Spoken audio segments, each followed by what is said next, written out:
friends, and welcome back to 155 Books. My name is Shannon, and today I'm here to share with you all of the books I've bought recently, including post-Christmas sale books, books I bought on my trip to Dublin, and also some books that were very kindly gifted to me by Canon G7x. So I'm going to start off with the two books that were gifted to me by Canon G7x. I requested these two and they very kindly sent them through to me, and this first one I still cannot believe I have in my hands because it's one that I've been highly anticipating since I saw the author at a Canon G7x social event, and immediately she did some poetry readings from the upcoming collection, and I knew that I needed to buy it or I needed it in my life. But that is of course Poems by Len Penny. Obviously it's pronounced in the Scottish way, but I'm very terrible at accents, so I can't pronounce it correctly, even though my mum is Scottish, which is very embarrassing for me. So this poetry collection is a mashup between English and Scottish dialect, or the Scots dialect, and in the introduction Len Penny kind of explains what the Scots dialect is.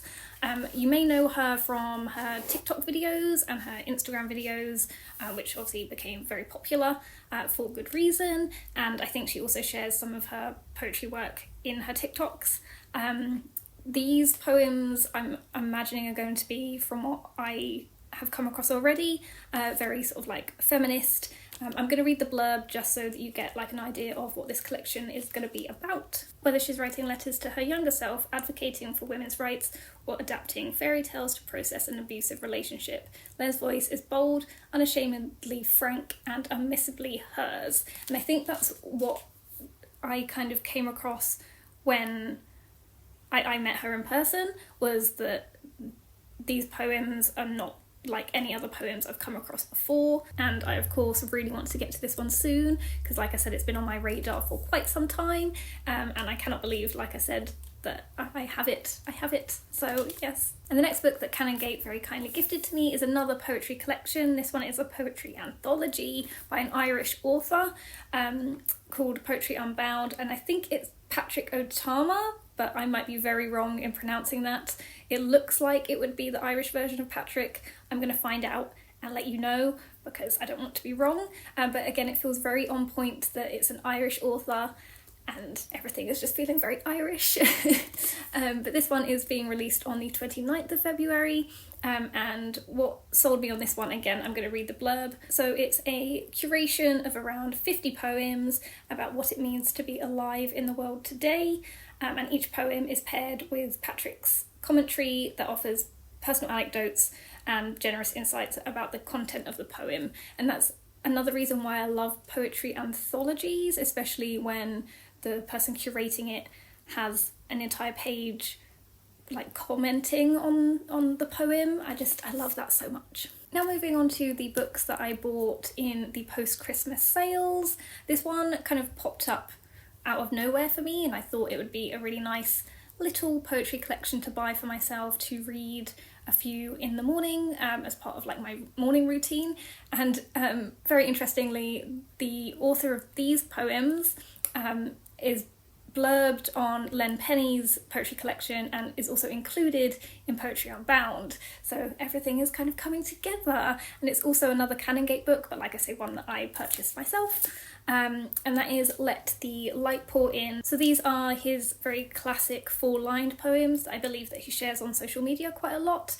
This is the first time I've come across him as a poet and his poetry, and so far I am really enjoying it. Like I say, it is really nice just to read a few poems every morning, and there are some on some days that really resonate with me and then throughout the day kind of change meaning, which I found really interesting, and this is one that I can see myself returning to and it being part of my morning routine for quite some time. So yeah, it was just a really nice little thing that I've bought. It's also kind of reminded me why I love poetry so much, in that it can mean different things to you at different times. Its different formats can reach you and help you in different ways. Poetry is just amazing. Now these next two books are two books that I've wanted to buy and read for a while, but their price they're normally very expensive to buy, and that's kind of put me off buying them, but in the post-Christmas sales they were both half price, so even though I kind of wanted to be good with my book buying, I did kind of say to myself, I might as well buy them now while they're this price, because they're going to go back up to full price and I won't want to buy them again. But the first one is Closer to Love by Vex King, the beautiful hardback. The paperback is coming out soon, but I'm hoping it's a different format, because the other two books by Vex King I have match each other very nicely, but I kind of have a feeling that I think he's changed publishers, so I think the paperback wouldn't match anyway, so that's why I thought, you know what, I'm just gonna splurge on the hardback. But then I had a look and the price I got the hardback was cheaper than the price of the paperback, which is coming out soon anyway, so it's fine. It all made sense to me when I bought it. But if you're new here, then you will not know that I absolutely adore Vex King.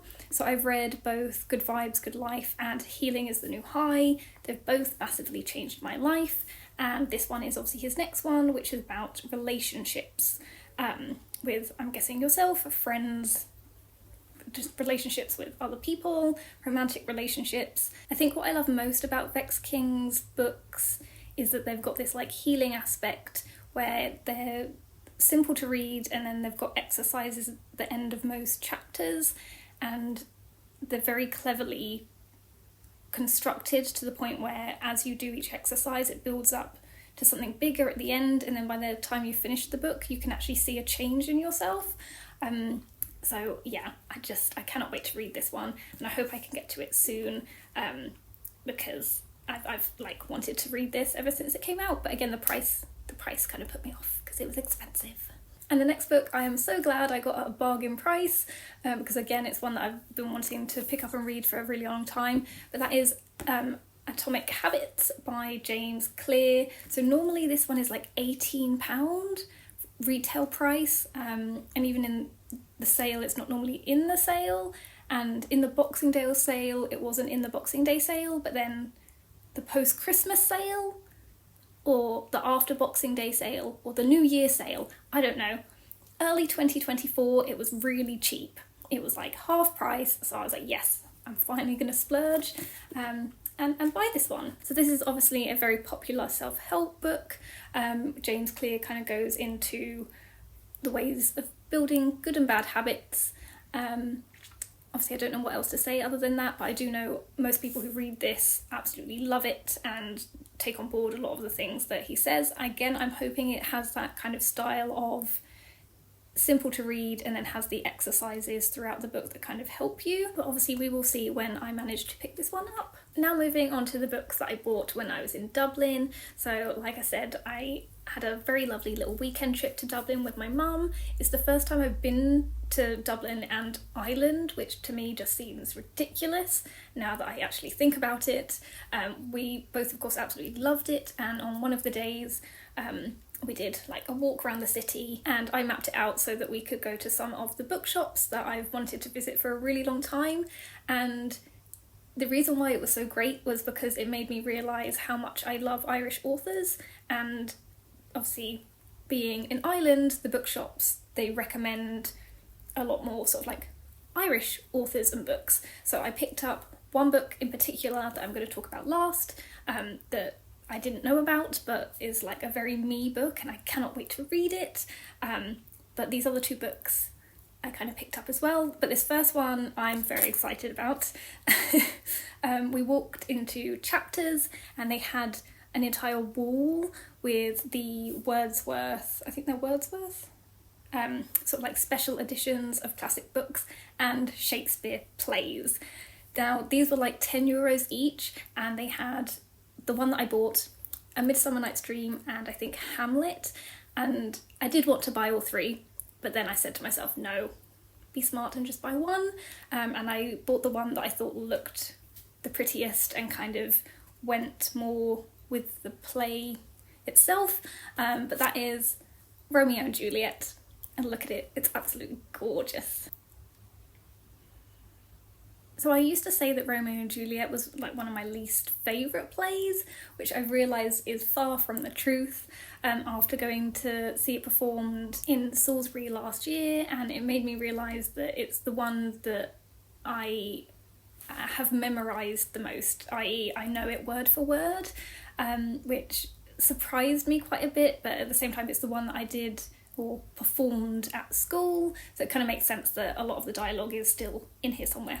But I've realised it's not my favourite one to read, however I do love watching it, like adaptations of it, seeing it on stage, watching the films, so it actually feels very nice to have like a really special edition of Romeo and Juliet. Yeah, so I'm so happy with this. This next book on my list was one that was actually on my list to buy when I was in Dublin, as it corresponded with the release of the paperback of this book, and I finished the, I don't want to say first book in the series last year, but the book I'm talking about is A Day of Fallen Night by Samantha Shannon, because I finally read The Priory of the Orange Tree last year and loved it, and the idea of a prequel book really intrigues me, because a lot of what happens before Priory of the Orange Tree is actually kind of talked about in A Priory of the Orange Tree, but I would kind of like that in more depth. But I then found out that this one is kind of like in between the events of what's talked about like really early on in A Priory of the Orange Tree and then the actual setting. So I don't know what to expect from this now, and that intrigues me even more. But it is very exciting to be excited about massive fantasy books again. So I would just want to thank Samantha Shannon for doing that for me. And again, these books are always so gorgeous. And last but not least is the book that, like I say, it's just a very me book, and I'm probably going to read this in like autumn, which feels like a very long time away, but I think this would be the perfect book to read in autumn. And it's a beautiful hardback. It's called Listen to the Land Speak, A Journey into the Wisdom of What Lies Beneath Us. And it's kind of a sort of mythological,